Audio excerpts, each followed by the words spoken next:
This is iFIBER 1 News. Here are today's top stories. The residential area scarred by the 5,000-acre Monument Hill fire is making a comeback 10 months later. Students at North and Larson Heights elementary schools should have no excuse for not reading during the summer after Big Bend student-athletes delivered 500 new books to students at each school. If you happen to see a swarm of the undead slithering their way up Wenatchee Avenue on Saturday, don't be too quick to pull out your apocalypse kits. It's summertime, which means it's river dog season. From the iFIBER 1 newsroom, this is iFIBER 1 News. And it starts now. The residential area scarred by the 5,000-acre Monument Hill fire is making a comeback 10 months later, and this time, homeowners are ready for the wildfire season. Debbie Watson and her husband's home off Adams Road narrowly averted disaster when their humble abode was surrounded by flames. Yet their house survived, thanks to the firefighting power of local crews and a higher power, according to Debbie. It's a miracle. Watson's neighbors weren't so lucky. 3 of them saw their homes go up in smoke. Alexander Moleskitz and his wife put their property up for sale and have since moved to Soap Lake. Another homeowner has relocated but plans to keep their property, according to the Watsons. And another family was completely displaced by the blaze, and their whereabouts remain unknown. After the close call, Debbie's family have insisted they stay despite the danger. Yeah, the fire's going to return. It does every year. Most years it only comes within a mile of the house, but we are ready for the fire this year. We're getting putting a fire barrier around the house and doing what we can to get it so it won't come this far. So Watson and her husband have rebuilt their property since then, but she says it's been an incredibly slow process, only fixing 50% of the damage nearly a year after the fire. I'm Sean Goggins for iFIBER 1 News. This segment is brought to you by Change doesn't have to be complicated. With a low-profile microwave hood combination that's ready to install right out of the box.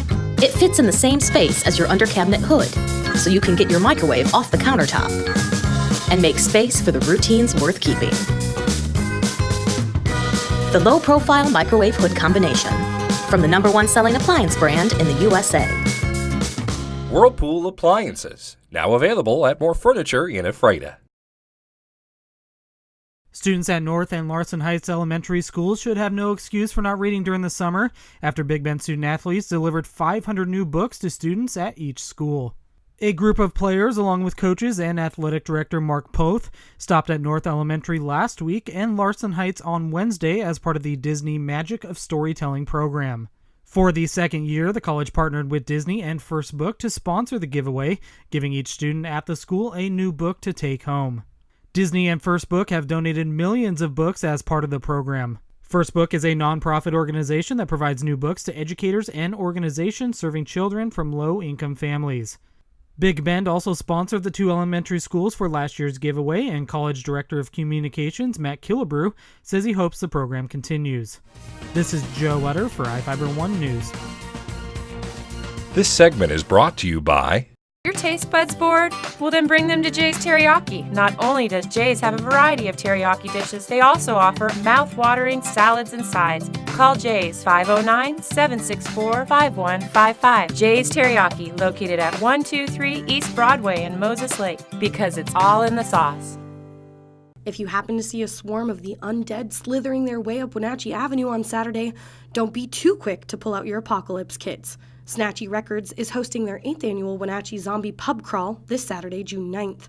Crawlers will meet at Joe's Log Cabin from 3 until 6, where they will then parade their way down Wenatchee Avenue to stop at Bob's Classics, Trav's Lounge, and end at Wally's for live music.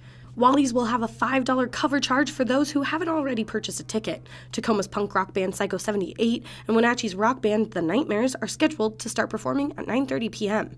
This year's crawl could be a farewell to the event, seeing how attendance has gone down in the past couple of years. Snatchy Records' Matthew Smith says if they bounce back this year, the crawl could be back for year 9. I'm Madison Meyer with iFIBER 1 News. It's summertime, which means it's River Dog season. The River Dogs are a baseball program for 16 to 18-year-old boys who are serious about their baseball careers. There are 2 teams, one stationed in Ephrata and the other in Moses Lake. Coach Randy Boroff explained what the River Dogs were about and the success they've seen.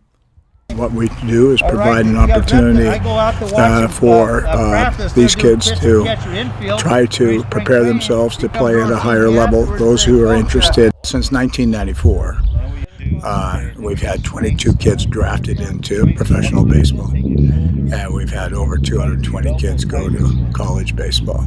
The season is still young, with both teams getting into the swing of things. Boroff expects the team to be up to speed before too long. When we hit the tournament trail, we're going to be an awful good baseball team. This weekend, the Columbia Basin River Dogs will compete in the Jake Long Memorial in Everett, while the Moses Lake River Dogs head to Auburn for the Cam Christian Memorial. Ephrata will host the High Desert BB Classic on the weekend of June 21st. I'm Adam Chikoski for iFIBER 1 Sports. This is iFIBER 1 News.